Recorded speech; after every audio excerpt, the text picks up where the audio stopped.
sih persamaan hak dan kewajiban warga negara?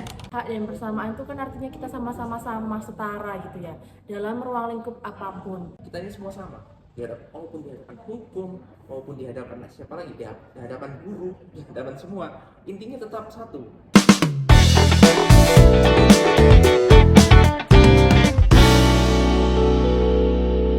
Assalamualaikum warahmatullahi wabarakatuh. Kembali lagi di podcast kita kali ini. Saya Farisa Nabila Rizky sebagai host yang akan memandu sampai acara berlangsung, yang ditemani oleh rekan-rekan saya yaitu Nafil Adinda dan Danix. Di sini kita akan mengisi acara tentang apa sih persamaan hak dan kewajiban warga negara. Selanjutnya yaitu untuk Mas Danis, menurut Anda gimana itu persamaan hak? Persamaan hak ya, gini, itu kan ada kata frasa persamaan ya udah pasti sama antara satu dengan yang lainnya itu sama. Elemen 1, 2, dan 3 dalam suatu ungkapan itu sama. Nah, kalau kita berkaca pada istilah ada persamaan hak, maka dapat kita simpulkan hak yang dimiliki oleh suatu entitas antara entitas A, B, C itu mempunyai hak yang sama. Sehingga di sini dapat kita ambil kesimpulan bahwa hak persamaan hak ialah ketika dalam suatu lingkungan itu ada beberapa entitasnya yang mendapatkan hak yang sama. Itu seperti itu. Tapi kalau Mbak Nafi gimana persamaan itu? Baik, terima kasih atas kesempatannya. Jadi menurut saya hak dan kesamaan ya, berarti kan artinya sama setara gitu ya, dalam ruang lingkup apapun. Jadi seharusnya kita menjadi warga negara ataupun menjadi pemerintah nantinya mengusahakan adanya kesamaan untuk rakyat agar tersejahteranya kehidupan bernegara tersebut. Apalagi menjadi seorang muslim nih di agama kita, di Islam sendiri, itu kan sudah ada tuh ya Mas Danis ya dan Mbak Farisa mengenai dalil-dalil tentang kesamaan dan hak kewajiban antar warga negara. Entah itu berkulit hitam, berkulit putih, laki-laki ataupun perempuan, itu benar-benar dianggap sama dan setara di agama kita. Yang membedakannya hanyalah amal dan ketakwaan kita terhadap Tuhan Yang Maha Esa tersebut. Oh, jadi memang di perspektif Islam antara perempuan dan laki-laki itu memang sama. Jadi secara derajat itu sama semua. Tapi yang membedakan itu hanya ketakwaan. Benar. Berarti ini pernyataan bahwasanya ada seorang yang misal keturunan Nabi lah, terus dia diagung-agungkan, berarti itu suatu hal yang salah, karena sejatinya semua orang itu dilihat oleh Tuhan itu dari ketakwaannya, bukan dari keturunannya. Benar, kalau menurut saya itu kurang tepat ya, atau salah gitu. Itu kan termasuk dalam pembahasan isu-isu kontemporer ya Mas Danis ya. Iya. Benar banget, dimana adanya fenomena terkait mengagung-agungkan Habib ataupun keturunan para nabi ataupun kiai, karena mereka dianggap sebagai wah gitu loh. Iya, betul. Jadi karena derajatnya kan, dia mempunyai privilege atau hak yang istimewa dibandingkan dengan orang-orang lain. Ini yang mungkin jadi salah kiprah untuk orang-orang, bahwa ternyata memang kita ini sejatinya sama, hak dan kewajiban yang kita lakukan ini sama. Tapi kembali lagi, yang membedakan itu apa Mbak Nabila? iman dan ketakwaannya saja. Benar. Dari pendapat kalian berdua ini sudah bagus sekali untuk kita semua mengerti tentang kesamaan hak. Lalu untuk pertanyaan kedua yaitu apakah ada perbedaan antara persamaan hak dan keadilan sosial? Mbak Nafila dulu. Kalau menurut saya kan persamaan hak dan keadilan sosial ya, itu ada dua hal yang berbeda gitu. Karena masing-masing hak manusia itu pada dasarnya sama, mereka mempunyai hak, tapi isi dari haknya itu berbeda-beda. Nah, lalu jika kita bisa meratakan dengan keadilan sosial yang terjadi di sekitar lingkungan kita nih, di mana dalam lingkup sosial ini kebutuhan tiap orang tuh berbeda-beda.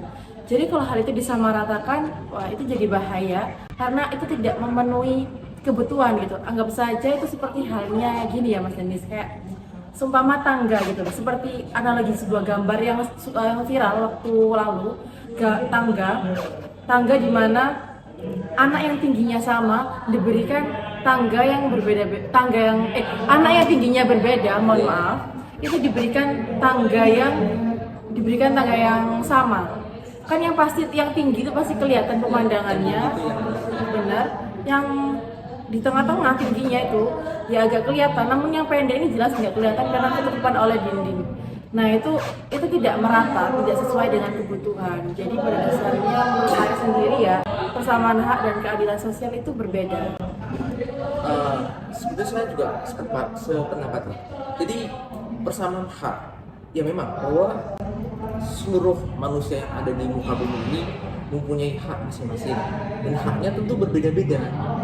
Nah, lantas dengan itu bukan berarti dengan perbedaan itu ada dikotomi tersendiri atau dikotomi khusus yang mengekang antara satu dengan yang lain. Justru karena ada sebuah perbedaan hak itu kita ya setara. Jadi ketika implementasi daripada hak persamaan itu dilakukan, ya maka semestinya seluruh orang itu berhak punya hak itu. Jadi pernyataan bahwasanya persamaan hak itu apakah sama dengan berkeadilan sosial? Nah, kalau kita bahas dengan keadilan sosial ya, tentu balik lagi keadilan dan kesetaraan itu berbeda. Jadi kalau misalnya kita bawa kesetaraan hak itu ke dalam ranah sosial, wah itu bahaya, itu bakal hancur. Bahkan bisa hancur Indonesia ini kalau kayak gitu. Jadi harus kita bedakan dulu antara persamaan dan juga keadilan. Nah, kalau keadilan sendiri itu ya bagaimana nanti dalam suatu elemen itu subjek-subjek yang ada itu mempunyai porsi masing-masing. Jadi tidak boleh ada sebuah kesenjangan daripada kewajiban dari hak sosial itu. Hak sosial ya. Jadi dalam keadilan sosial itu pasti meliputi hak dan juga kewajiban. Nah, jadi ketika kita sudah berbicara keadilan sosial, maka antara dari kewajiban dan hak itu harus adil. Nah, makanya jadi kalau persamaan hak itu dia cakupannya lebih sederhana dan tidak luas, hanya berputar pada hak itu sendiri. Kalau kita bawa ranah lain itu bakal bahaya. Tapi berbeda dengan kita berbicara keadilan. Keadilan itu lebih luas dan bisa dibawa kemana-mana. Contohnya hak. Kalau kita berbicara hak dan keadilan itu masih bisa. Begitu juga kewajiban dan kita ekuivalenkan dengan sosial, keadilan sosial itu masih cocok. Jadi keduanya itu sejatinya berbeda sebetulnya. Yang satu lebih sederhana, yang satu lebih luas gitu. Itu gitu. Gimana menurut sampean? Oh, jadi kalau hak itu pada dasarnya dia lebih ruang lingkup yang lebih kecil karena itu ada pada individu tersebut. Jadi ada pada satu individu. Sedangkan kalau keadilan sosial itu lebih ke merata seluruh rakyat, seluruh masyarakat dan menyangkut hidup banyak orang gitu. Iya, betul sekali. Itu yang harus digarisbawahi. Bagaimana, Mbak? Jadi kita dapat disimpulkan bahwa persamaan hak ini berfokus pada hak yang dimiliki oleh tiap individu, sedangkan keadilan ini lebih menekankan perlakuan adil berdasarkan kebutuhan dan keadaan tiap masing-masingnya. Nah, saya ini pernah baca bahwa ada kasus yang ramai dibicarakan pada tahun 2013 di Amerika Serikat tentang gerakan Black Lives Matter. Ini kan protes global yang karena ada perbedaan warna kulit hitam itu, menurut Anda bagaimana? Dan kan juga berkaitan juga dengan surah Al-Hujurat ayat 13. Gimana Mbak Nabila? Wah, itu fenomena yang benar-benar diskriminasi banget ya, rasisme ya. Nah, jadi yang seperti saya sampaikan di awal, bahwasannya dalam agama Islam sendiri tuh ada dalilnya. Kita diatur bahwasannya kita tidak boleh membeda-bedakan orang terkait warna kulit. Nah, seperti pada contoh yang dikatakan oleh Mbak Farisa tadi, terdapat pada surat Al-Hujurat ya, di mana dalil tersebut berbunyi Bismillahirrahmanirrahim. Ya ayuhan nasu inna khalaqnakum min dzakarin wa untha waja'alnakum syu'uban wa qabaila lita'arafu. Inna akramakum indallahi atqakum innallaha alimun khabir. Di mana dalam surah Al-Hujurat ayat 13 ya pastinya berbunyi bahwasannya, wahai manusia, sungguh kami telah menciptakan kamu dari seorang laki-laki dan seorang perempuan. Kemudian kami jadikan kamu berbangsa-bangsa dan bersuku-suku agar kamu saling mengenal. Sesungguhnya yang paling mulia di antara kamu di sisi Allah ialah orang yang paling bertakwa. Sungguh Allah Maha mengetahui dan Maha teliti. Jadi ada beberapa kandungan yang diajarkan dalam ayat tersebut, di mana dalam ayat tersebut tuh memberitahukan kita bahwasanya kita tuh dari keturunan yang sama, yakni Nabi Adam dan Siti Hawa. Betul, makanya itu kita tidak boleh beda-bedakan karena kita pada dasarnya tuh setara dari sumber yang sama, dari keturunan yang sama. Nah, gitu. Betul banget ya. Lalu yang kedua ada pula bahwasannya di dalam agama Islam nih teman-teman, keragaman itu adalah sebagai bentuk sunnatullah. Nah, Allah ini menjadikan manusia berkembang sehingga menjadi berbangsa-bangsa dan bersuku-suku. Jadi kalau kita ini akur bahwasanya itu adalah sunnatullah ya kan ya. Lalu ada pula di mana keragaman ini bukanlah dengan berpecah belah, tapi untuk saling mengenal. Dengan pengenalan yang baik akan terjalin kedekatan, kerjasama dan saling memberikan manfaat.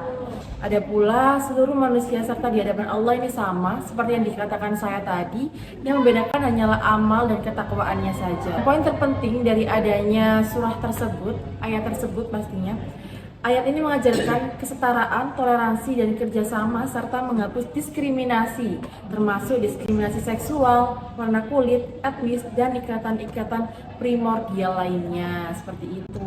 Jadi gini ya, keberagaman itu memunculkan sebuah suasana, dan kadang-kala suasana itu dapat menghasilkan negatif dan positif. Benar. Tetapi Tuhan sudah memberikan arahannya, lampu-lampu gitu ya. Jadi kayak lakukan apa tadi? Toleransi, Benar. terus saling tolong menolong dan lain sebagainya. Saya juga ingin, jadi tadi kan sudah dijelaskan ya dari perspektif Islam.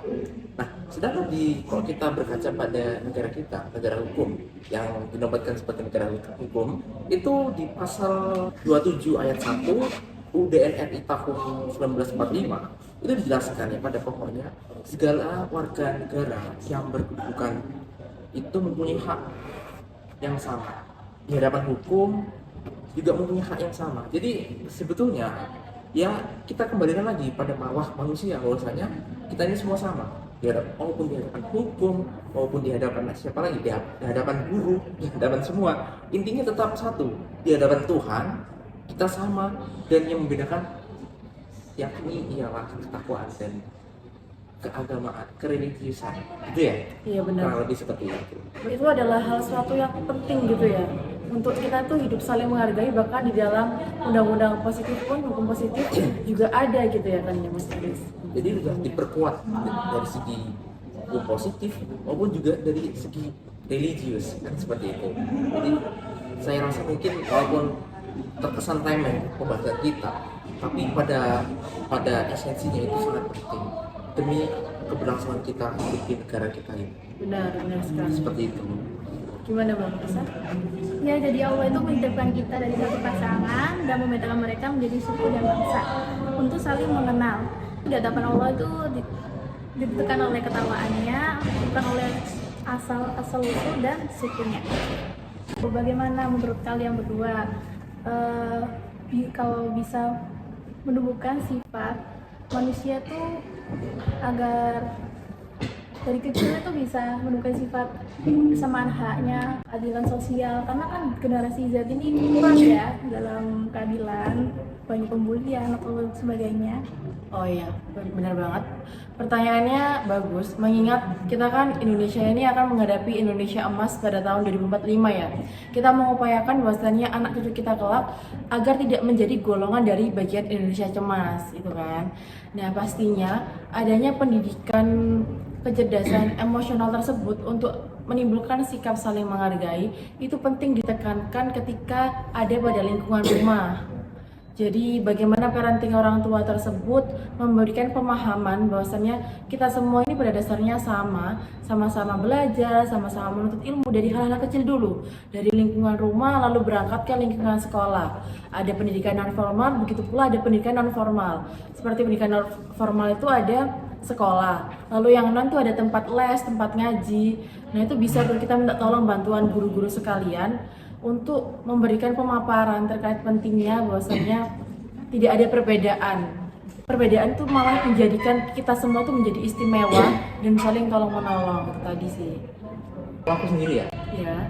saya setuju sebetulnya sama kakaknya. Cuman yang menurut saya menjadi garis besar ini ialah parenting. Itu parenting salah satu penunjang paling besar agar anak itu peka terhadap keadilan maupun persamaan. Semua itu tergantung dengan bagaimana dia tumbuh. Misal, dalam keadaan benihnya itu sudah dirawat dengan baik, sudah diayomi dengan baik. Nah, setelah itu saya yakin betul ketika dia sudah mulai tumbuh akan sesuai dengan apa yang ia lakukan oleh sebelum-sebelumnya. Jadi benih-benih itu apa yang dilakukan sebelumnya pasti akan menghasilkan sesuai dengan apa yang dilakukan sebelumnya itu. Sama halnya dengan anak-anak misalnya. Anak-anak yang masih balita sudah diajarkan bersikap adil, lalu juga berbagi, sharing. Itu kan walaupun hal-hal kecil ya, hal-hal remeh, cuman itu yang menjadi penting nantinya ketika dia sudah dewasa. Ketika dia sudah dewasa, dia pasti mempunyai kepekaan terhadap hal itu. Dia akan peka terhadap persamaan, lalu juga keadilan. Mereka akan lakukan itu. Mereka akan mempunyai hasrat itu karena dari parenting itu. Jadi menurut saya parenting itu yang paling utama dan harus dinomorsatukan. Benar, tapi kan ada sebab, ada juga akibat. Dimana ketika kita mendidik anak kita, perlu juga kita mendidik diri kita. Nah, semua itu memang pada dasarnya dimulai dari diri sendiri, sehingga menghasilkan bibit-bibit yang memang selayaknya kompeten gitu, bagus. Ya, jadi kita mulai justru dari kita sendiri. Contohnya kita masih hitungannya remaja dewasa lah, belum mempunyai anak. Tapi ketika nanti mempunyai anak, kita harus mempunyai bekal yang salah satunya yang harus dipunya ialah kepekaan tadi. Harus kita tanamkan pada anak-anak kita. Nah, inilah nantinya yang berpengaruh pada generasi selanjutnya, ya kan? Walaupun memang kita nggak tahu sejarah kita gimana, Mbak Farisa gimana nggak tahu, Mbak Nafila juga nggak tahu, saya juga nggak tahu. Jadi kita dididik kayak gimana, entah itu keras ataupun lembut, bebas atau gimana pun, otoriter pun kita nggak tahu. Nah, tapi kan nanti outputnya ya hasilnya kayak kita ini, kayak Mbak Nafila sekarang gimana, Mbak Farisa gimana, saya juga gimana. Nah, bukan berarti dengan itu kita tuh melanjutkan apa yang dilakukan oleh orang tua kita kemarin. Nah, justru dengan pendidikan itu nanti kita paham gimana nanti kita mengayomi anak-anak kecil, anak-anak kita yang benih-benih masih kecil itu sampai dia dewasa. Kita harus merawat mereka dan juga ada treatment psikologis gitu, biar nantinya mereka itu peka terhadap keadilan dan persamaan. Itu gitu sih dari aku ya secara pribadi gitu. Ya, setuju sih, kalau dari aku gak ada tambahan sih. Ya, terima kasih. Oke, selesai sudah pembacaan Badasi yang hari ini yang bertema tentang persamaan hak dan kewajiban warga negara. Di mana ini nih sangat menarik ya untuk dibicarakan dengan rekan saya yang sangat hebat, yaitu Nafila, Dinda, dan Mas Danis. Namun saya waktu tidak suka melihat kita berlama-lama di sini, jadi kita pamit undur diri. Terima kasih. Ya, terima kasih ya. Terima kasih. Terima kasih. Sampai jumpa lagi nanti ya. Sampai jumpa Dadah. dari waktu ya. Dan sampai jumpa lagi di ruang selanjutnya. Dadah.